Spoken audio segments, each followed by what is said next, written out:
ഗുൽമാർഗിലെ മഞ്ഞ് പെയ്യുന്ന പ്രഭാത കാഴ്ചകളിലേക്ക്. ഗുൽമാർഗ് എന്നാൽ പൂക്കളുടെ മേട് എന്നാണ് കേട്ടോ അർത്ഥം. എന്തിനായിരിക്കും മഞ്ഞുമൂടി ഈ താഴ്വാരത്തിന് സുൽത്താൻ യൂസഫ് ഷാ ചക് ഗുൽമാർഗ് അഥവാ പൂക്കളുടെ മേട് എന്ന് പേരിട്ടത്?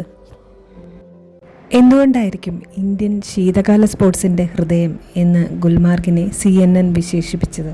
നമുക്ക് കാണാം ഗുൽമാർഗിലെ വിശേഷങ്ങൾ, ചരിത്ര പ്രാധാന്യങ്ങൾ എല്ലാം. 1947 ഒക്ടോബർ അന്നാണ് ഇന്ത്യൻ സൈന്യം പാക് അധിനിവേശ സൈന്യത്തെ തുരുത്തി ഗുൽമാർഗ് അടക്കമുള്ള പ്രദേശങ്ങളെ തിരിച്ചുപിടിച്ചത്. ലാസ്റ്റ് എപ്പിസോഡിൽ കാണിച്ച ഗുൽമാർഗ് സ്കീയിങ് സ്കൂൾ അഥവാ വാർഫെയർ സ്കൂൾ പിന്നീടാണ് സ്ഥാപിക്കപ്പെട്ടത് 1948. ഇനി നമുക്ക് നേരിട്ട് കാണാം പൂക്കളുടെ പുൽമേടിലെ വിശേഷങ്ങൾ.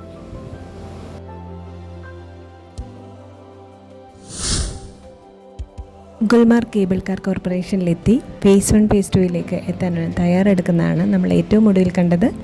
ഇനി ഫേസ് 1 ഫേസ് 2 വിശേഷങ്ങൾ കാണാം. തീർച്ചയായിട്ടും ഇവിടെ എത്തുമ്പോൾ നമുക്ക് ചങ്കാണ്, ചങ്കിടിപ്പാണ് എന്നൊക്കെ പാട്ട് പാടാൻ തോന്നുന്നത് ഇന്ത്യൻ സൈന്യത്തെക്കുറിച്ച് തന്നെയാണ് കേട്ടോ. കാരണം ഈ മഞ്ഞിലും തണുപ്പിലും സ്വന്തം ജീവൻ വരെ പണയം വെച്ച് നമുക്ക് വേണ്ടി കാവലൊരുക്കുന്ന ജവാന്മാർക്ക് ഒരു ബിഗ് സല്യൂട്ട്. ശരിക്കും താരങ്ങൾ ഇവരാണ് കേട്ടോ. നമ്മുടെ നാട്ടിൽ സിനിമാ താരങ്ങളുടെയും രാഷ്ട്രീയക്കാരുടെയൊക്കെ കട്ടൗട്ട് വെച്ചേക്കുന്ന പോലെ ഇവിടെ CRPF ജവാന്മാരുടെ കട്ടൗട്ടുകളും ഒക്കെ വെച്ചിട്ടുണ്ട്. കാരണം അത്രയേറെ കരുതലിൻ്റെ കോട്ട നമുക്ക് സൃഷ്ടിച്ച് ത്യാഗത്തിൻ്റെ ഉത്തമ ഉദാഹരണമായിട്ട് നിലകൊള്ളുന്നവരാണവർ. അപ്പോൾ തീർച്ചയായിട്ടും അവരെ അംഗീകരിക്കുക വേണം, അത്രയേറെ ആദരിക്കണം. ഗുൽമാർഗിൽ നിന്നും കോങ്ഡോരിയിലേക്കുള്ള യാത്ര, അതാണ് ഫേസ് 1 എന്നറിയപ്പെടുന്നത്. കോങ്ഡോരി വളരെ മനോഹരമായ സ്ഥലമാണ്. ഇത് മഞ്ഞുകാലത്തിൻ്റെ ആരംഭമായതുകൊണ്ട് ഞങ്ങൾക്ക് ഫേസ് 2 പോകാൻ പറ്റി കേട്ടോ. ഇല്ലെങ്കിൽ ഫേസ് 2 പലപ്പോഴും ദുർഘടമായ യാത്രയും മഞ്ഞുവീഴ്ചയൊക്കെ കൊണ്ട് യാത്ര തടസ്സപ്പെട്ട് നിൽക്കാറുണ്ട്. അപ്പോൾ ഫേസ് 1 എന്ന് പറയുന്നത് കോങ്ഡോരിയാണ്. ഏകദേശം 8530 അടിയുണ്ട് കേട്ടോ ഈ കോങ്ഡോരി എന്ന് പറയുന്ന ഫേസ് 1. പിന്നെ ഫേസ് 2 എന്ന് പറയുന്നത് അഫർവാത്ത് പീക്കിലേക്കാണ്. അപ്പോൾ നന്ദാദേവി മലനിരകളും പിർപ്പിഞ്ചൻ മലനിരകളും ഒക്കെ കണ്ടാണ് നമ്മൾ ഫേസ് 2 പോകുന്നത്. അങ്ങോട്ടേക്ക് ഏകദേശം 14,000 അടിയാണുള്ളത്, 13,500 അടിയാണുള്ളത്. അതായത് ഏകദേശം 14,000 അടിയുടെ അടുത്തുണ്ട്. അപ്പോൾ അതേപോലെ നമ്മുടെ സ്വിറ്റ്സർലൻഡിലെ ടേറ്റസ് മലനിരകളെക്കാളിലൊക്കെ ഉയരത്തിലാണ് ഇത് സ്ഥിതി ചെയ്യുന്നത്. അപ്പോൾ തന്നെ മനസ്സിലാകും വളരെ ഒരു ലൈഫ് ടൈമിൽ ഒരു വട്ടമെങ്കിലും വന്നിരിക്കേണ്ടുന്ന ഒരു സ്ഥലം തന്നെയാണ് ഈ അഫർവാത്ത് പീക്ക്. അത്രയേറെ ബ്യൂട്ടിഫുൾ ആയിട്ടുള്ള സൈറ്റാണ്. അതുപോലെ ഇന്ത്യ പാകിസ്ഥാൻ അതിർത്തി, സൈനിക ക്യാമ്പ്, ഇതൊക്കെ ഇവിടെ കാണാൻ സാധിക്കും. പിന്നെ മറ്റൊരു കാര്യം എന്ന് പറഞ്ഞാൽ കേബിൾ കാർ വഴി മാത്രമല്ല കുതിരപ്പുറത്തും ഇതിൻ്റെ മുകളിൽ എത്തുന്നുണ്ട് ആൾക്കാർ. അത് വളരെ റിസ്ക് ഏറിയ ഒരു കാര്യമാണ്. കാരണം അത്ര നിരപ്പല്ല മുകളിലേക്കുള്ള പാതകളൊക്കെ. അപ്പോൾ കുതിരപ്പുറത്ത് വളരെ നാരോ ആയിട്ടുള്ള പാതയിലൂടെയും ഒക്കെ കുതിരപ്പുറത്ത് ഭയങ്കര അഡ്വഞ്ചറസ് ആയിട്ട് യാത്ര ചെയ്യുന്ന ആൾക്കാരെയും കാണുന്നുണ്ടായിരുന്നു നമ്മൾ കേബിൾ കാറിൽ മുകളിലേക്ക് പോകുമ്പോൾ. കൂടാതെ ഇങ്ങോട്ടേക്കുള്ള വീടുകളും എല്ലാം ഈ തണുപ്പ് അധികം വരാത്ത രീതിയിൽ മണലൊക്കെ മുകളിൽ പാകി അങ്ങനെയായിരുന്നു വീടുകളൊക്കെ അതിൻ്റെ മുകളിൽ നിന്ന് നമുക്ക് കാണാമായിരുന്നു. അപ്പോൾ അങ്ങനെ ഇത് ഒരു അവിടെയുള്ള ഒരു റെസ്റ്റോറൻ്റാണ്. നമ്മൾ ഉച്ചയ്ക്ക് ഭക്ഷണം കഴിച്ചത് ഇവിടെ നിന്നാണ്. അപ്പോൾ അവിടെ നല്ല ഭംഗിയായിട്ട് ആണ് അവിടുത്തെ ഓരോ അറേഞ്ച്മെൻറ്റ്സും ഒക്കെ. ബബിൾ ഷേപ്പിലുള്ള ഓരോ ഹട്ട് പോലുള്ളതും ഒക്കെ നല്ല ഭംഗിയുണ്ട്. അപ്പോൾ ആൾക്കാരെല്ലാം ഫേസ് 2 പോകാനുള്ള തിരക്കിലാണ് കേട്ടോ. അപ്പോൾ ഇവിടെ അധികം ആരും നിൽക്കുന്നില്ല. ഫേസ് 2 പോയിട്ട് തിരിച്ചു വരുന്ന വഴിയാണ് ഞങ്ങളെല്ലാവരും ആഹാരം കഴിച്ചത്. ഇപ്പോൾ ഫേസ് 2 ക്യൂവിലാണ് എല്ലാവരും. ക്യൂ നിൽക്കുകയാണ് ഫേസ് 2 പോകാനായിട്ടുള്ള നീണ്ട ക്യൂവിലേക്കാണ്. കൂടുതലും മലയാളികളൊക്കെ തന്നെയാണ്. പിന്നെ ഇന്ത്യയുടെ തന്നെ വിവിധ ഭാഗത്തു നിന്ന് ആൾക്കാരുണ്ട്. ഇതിനിടയിൽ കാശ്മീരി കാവയും പിന്നെ ചൂട് പൊരി പോലുള്ള സാധനങ്ങളും ഒക്കെ വിൽപ്പനയ്ക്കുണ്ട്. അപ്പോൾ ക്യൂവിൽ നിന്ന് ബോറടിക്കുമ്പോൾ ആൾക്കാർ ഇതൊക്കെ വാങ്ങി കഴിക്കുന്നുണ്ട്. അപ്പോൾ അഫർവാത്ത് പീക്കിൽ എപ്പോൾ വേണമെങ്കിലും ക്ലൈമറ്റ് ചേഞ്ച് ചെയ്യാം. അപ്പോൾ അതുകൊണ്ട് ഈ ക്യൂ നിന്നും ഒക്കെ കഷ്ടപ്പെട്ട് ആൾക്കാർ പോവുകയാണ്. അപ്പോൾ നമ്മൾ ഈ ജാക്കറ്റും ഒക്കെ ഇട്ടേക്കുന്നുണ്ട്. പക്ഷേ വെയിലുണ്ടെങ്കിലും നല്ല തണുപ്പുണ്ട്. ഇതാണ് പൊരി പോലുള്ള സാധനം, ഇതെല്ലാം കൂടെ മിക്സ് ചെയ്ത് തരും. അപ്പോൾ ഇതാണ് കഴിക്കുന്നത്. ഇത് ചൂട് കശ്മീരി കാവയാണ് കേട്ടോ.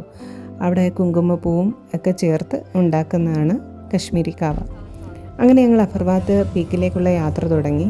ഇത് കശ്മീരിൽ തന്നെയുള്ള ആൾക്കാരാണ്. വെളിയിലായിരുന്നു. അത് കഴിഞ്ഞിട്ട് കശ്മീരിൽ ഒന്നുകൂടി വന്നപ്പോൾ ഇവിടെയൊക്കെ യാത്ര തുടങ്ങിയതാണ്. അവർക്ക് ഈ തണുപ്പൊന്നും ഒന്നുമേ അല്ല. അവർ അധികം ചെവിയോ ഒന്നും മറച്ചിട്ടില്ല. കാരണം അവർ ഇവിടെ തന്നെ ജനിച്ച് വളർന്നതുകൊണ്ട് അവർ പറയുന്നത് ഇതൊന്നും ഒരു തണുപ്പേ അല്ലെന്നാണ്. അപ്പോൾ അതുപോലെ ഇവരുടെ അടുത്ത് നിന്ന് കുറേ കാര്യങ്ങളൊക്കെ നമ്മൾ സംസാരിച്ച് ചോദിച്ചൊക്കെ മനസ്സിലാക്കുന്നുണ്ടായിരുന്നു. കുഞ്ഞുമുണ്ട്. അപ്പോൾ അങ്ങനെ ഞങ്ങളെല്ലാവരും കൂടി അഫർവാത്ത് പീക്കിലേക്കുള്ള യാത്രയാണ്. ഞങ്ങൾക്ക് ഈ യാത്രയിൽ മിസ്സായിട്ടുള്ള ഒരു പ്രധാന ഐറ്റം എന്ന് പറഞ്ഞാൽ ട്യൂലിപ്പ് ഗാർഡനാണ്. അത് പിന്നീട് വന്ന് കാണാവുന്നതാണ്. അപ്പോൾ അത് മാർച്ച് ഏപ്രിൽ മാസത്തിലാണ്. പക്ഷേ ആ സമയത്ത് ഭയങ്കരമായ തണുപ്പായിരിക്കും, നന്നായി മഞ്ഞുണ്ടായിരിക്കും, നല്ല തണുപ്പായിരിക്കും. ചിലപ്പോൾ മാത്രമേ അഫർവാത്തിലോട്ടൊക്കെ പോകാൻ പറ്റൂ. കോങ്ഡോരി വരെ പോയി തിരിച്ചു പോരേണ്ടി വരും. അപ്പോൾ ഈ സമയത്താണെങ്കിൽ മഞ്ഞിൻ്റെ തുടക്കം ആയതുകൊണ്ട് ഇങ്ങനെയൊക്കെയുള്ള അഡ്വാൻറ്റേജസ് ഉണ്ട്. തണുപ്പ് പ്രശ്നമുള്ളവർക്കാണെങ്കിലും പോയി കാണാവുന്ന ഒരു സമയമാണിത്. ശൈത്യകാലത്തിൻ്റെ ആരംഭത്തിൽ, അതായത് ഒരു ഒക്ടോബർ നവംബർ മാസത്തിലൊക്കെ നമുക്ക് പോയി കാണാം. അപ്പോൾ അത്യാവശ്യത്തിന് തണുപ്പേ ഉള്ളൂ. എങ്കിലും രാത്രിയിലൊക്കെ നല്ല തണുപ്പുണ്ട്. വൈകുന്നേരം ഉച്ച കഴിയുന്തോറും തണുപ്പ് കൂടിക്കൂടിയിരിക്കും. അങ്ങനെയായിരിക്കും കാലാവസ്ഥ. ആദ്യമേ പറയട്ടെ, ആദ്യമായിട്ട് നേരിട്ട് മഞ്ഞ് കാണുന്നതിൻ്റെ എക്സൈറ്റ്മെൻറ്റ് അതായിരുന്നു ആദ്യം തോന്നിയ ഒരു ഫീലിംഗ്. അതിനകത്ത് എന്താ ചെയ്യേണ്ടതെന്നറിയില്ല. ചാടണോ, അതേപോലെ വാരിയെടുക്കണോ, മുട്ടിലെഴിഞ്ഞൊക്കെ ഞങ്ങൾ എൻ്റെ ഇടയ്ക്ക് നോക്കി.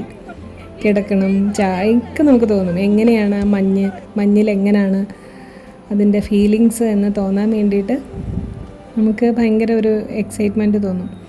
ആദ്യമായിട്ട് മഞ്ഞ് കാണുമ്പോൾ എല്ലാവർക്കും തോന്നും. അപ്പോൾ ആ ഒരു എക്സൈറ്റ്മെൻറ്റായിരുന്നു ഞങ്ങളെല്ലാവരും. ചുറ്റും നിറയെ മഞ്ഞ്. അപ്പോൾ അതിൽ ഞങ്ങളെല്ലാവരും മാക്സിമം കളിച്ചു. എന്ന് പറഞ്ഞാൽ മഞ്ഞ് വാരിയെടുത്തും. ഇത് കണ്ടോ, എഴയാണ്. അപ്പോൾ അങ്ങനെ പലവിധ ലീലാവിലാസങ്ങളായിരുന്നു മഞ്ഞിനകത്ത്. അപ്പോൾ എല്ലാവർക്കും ഭയങ്കര സന്തോഷമായിരുന്നു. അതുപോലെ ഗ്ലൗസും ഒക്കെ ഞങ്ങൾ മാറ്റി കൈ കൊണ്ട് മഞ്ഞൊക്കെ വാരി കോരിയെടുത്ത് അങ്ങോട്ടും ഇങ്ങോട്ടും ഒക്കെ എറിഞ്ഞു. അങ്ങനെ നല്ല രസമായിരുന്നു മഞ്ഞിലുള്ള അനുഭവങ്ങൾ.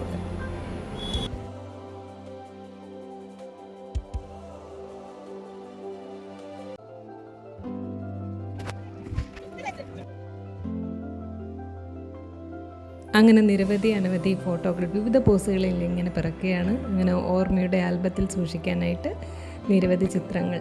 ഇങ്ങനെ ചിലർ ഗ്യാങ്ങായിട്ട് വന്നവരുണ്ട്, ഒറ്റയ്ക്ക് വന്നവരുണ്ട്. എല്ലാവരും തന്നെ മഞ്ഞ് വാരി എറിഞ്ഞും ഒക്കെ ഓരോ ഫോട്ടോകൾ ഇങ്ങനെ എടുത്തുകൊണ്ടിരിക്കുകയാണ്. അതിൻ്റെ കൂട്ടത്തിൽ തന്നെ പറയട്ടെ, പലർക്കും ഇത്രയും ഹൈറ്റിൽ ഓക്സിജൻ്റെ കുറവ് മൂലം പല പ്രശ്നങ്ങളും വന്നിട്ടുണ്ടായിരുന്നു. പ്രത്യേകിച്ച് ആൽക്കഹോളൊക്കെ കഴിച്ചിട്ട് കയറിയവർക്ക് നല്ല ബുദ്ധിമുട്ടുണ്ടായിരുന്നു. കുറേ പേരൊക്കെ ഇരിക്കുന്നതൊക്കെ കാണാമായിരുന്നു അവിടെ ഇവിടെയായിട്ട്. ബുദ്ധിമുട്ടുകളൊക്കെ വന്നിട്ട് ശ്വാസതടസ്സം, ഛർദി, അതുപോലെ തലവേദന, ശക്തമായ തലവേദന ചിലർക്ക് വന്നു.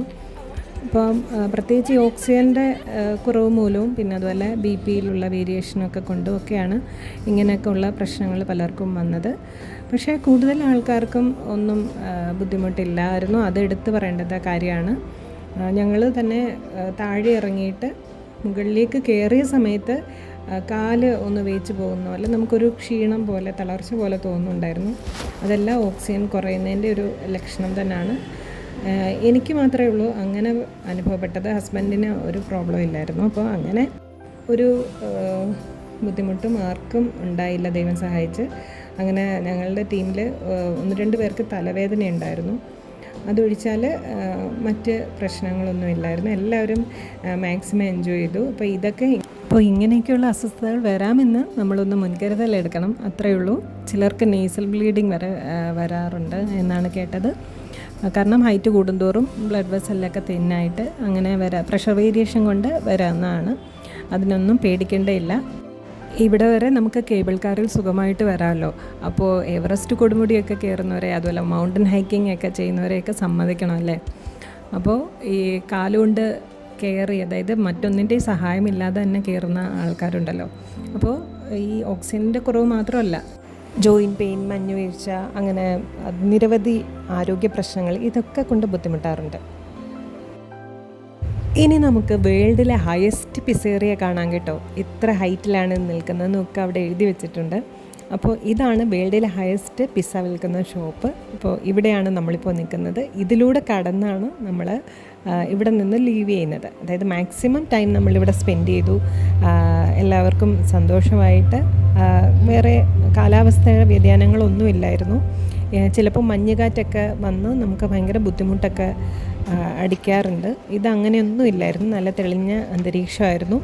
അപ്പോൾ അതിനു മുമ്പ് എല്ലാം കണ്ടൊക്കെ കഴിഞ്ഞ് ഞങ്ങൾ ഇറങ്ങിയാണ്. അപ്പോഴത്തേക്കും ഏറ്റവും എടുത്തു പറയേണ്ടത് കാര്യമെന്ന് പറഞ്ഞാൽ 4 മണി വരെയുള്ളൂ ഇങ്ങോട്ടേക്കുള്ള കേബിൾ കാർ റൈഡും ഒക്കെ. പിന്നീട് സ്റ്റോപ്പ് ചെയ്യും, കാരണം അത് കഴിഞ്ഞ് ഭയങ്കര ശക്തമായ തണുപ്പ് തുടങ്ങും. പിന്നെ കുതിരപ്പുറത്തൊക്കെ ആൾക്കാർ ഇതിനിടയ്ക്കൊക്കെ കയറി വരുന്നുണ്ട്. പക്ഷേ അതൊക്കെ വളരെ റിസ്ക്കേറിയ കാര്യങ്ങളാണ്. നടന്നും കുതിരപ്പുറത്തും ഒക്കെ അങ്ങനെ താല്പര്യമുള്ളവർക്ക് വരാം. ഇനി ഭക്ഷണം കഴിച്ചിട്ടാണ് അടുത്ത യാത്ര. അതിന് നമ്മൾ ഫേസ് 1 താഴെ ഇറങ്ങിയതിന് ശേഷം ഫേസ് 1 ഫസ്റ്റ് ആദ്യം കണ്ട ആ റെസ്റ്റോറൻറ്റില്ലേ, അവിടെ നിന്നാണ് നമ്മൾ ഭക്ഷണം കഴിക്കുന്നത്. മഞ്ഞിൽ കളിച്ച് സമയം പോയത് അറിഞ്ഞില്ല. എല്ലാവർക്കും നന്നായി വിശന്നു തുടങ്ങിയിരിക്കുന്നു. ക്ഷമയോടുകൂടി അനുസരണ കുട്ടികളായിട്ട് എല്ലാവരും ക്യൂ നിന്ന് സീറ്റ് കണ്ടെത്തി കശ്മീരി ഭക്ഷണം ആസ്വദിക്കുകയാണ്. നോൺ വെജും വെജും എല്ലാം ഉണ്ട്. നല്ല തിരക്കുമുണ്ട് റെസ്റ്റോറൻറ്റിൽ, അത്യാവശ്യം നല്ല തിരക്കുമുണ്ട്. അതായത് സമയം 2:30-3 അങ്ങനെ ഒരു മടങ്ങിപ്പോക്കിനുള്ള തയ്യാറെടുപ്പ് നടക്കുകയാണ്. ഗുൽമാർഗിന് പൂക്കളുടെ മേട് എന്ന് പേര് വരാൻ മറ്റൊരു കാരണമുണ്ടെന്ന് ഞാൻ പറഞ്ഞില്ലേ. അതെന്താണെന്നറിയാമോ? ജഹാംഗീർ ചക്രവർത്തി 21 വന്യപുഷ്പങ്ങൾ ശേഖരിച്ചത് ഇവിടെ നിന്നാണത്രേ. വിദൂരതയിൽ പോലും നമ്മൾക്ക് അങ്ങനെ ചിന്തിക്കാൻ പറ്റുന്നില്ല ഈ മഞ്ഞുമൂടിയ മേഖലയിൽ പൂക്കൾ നിറയെ ഉണ്ടായിരുന്നു എന്ന്. പക്ഷേ അതിൻ്റെയും ഒരു കാലം വരും, ഒരു സീസണുണ്ട് പൂക്കൾ നിറഞ്ഞ ഗുൽമാർഗ്. അപ്പോൾ വിദൂരതയിലല്ലാതെ നമ്മൾക്കത് കാണാൻ സാധിക്കുമെന്ന് പ്രതീക്ഷിക്കാം.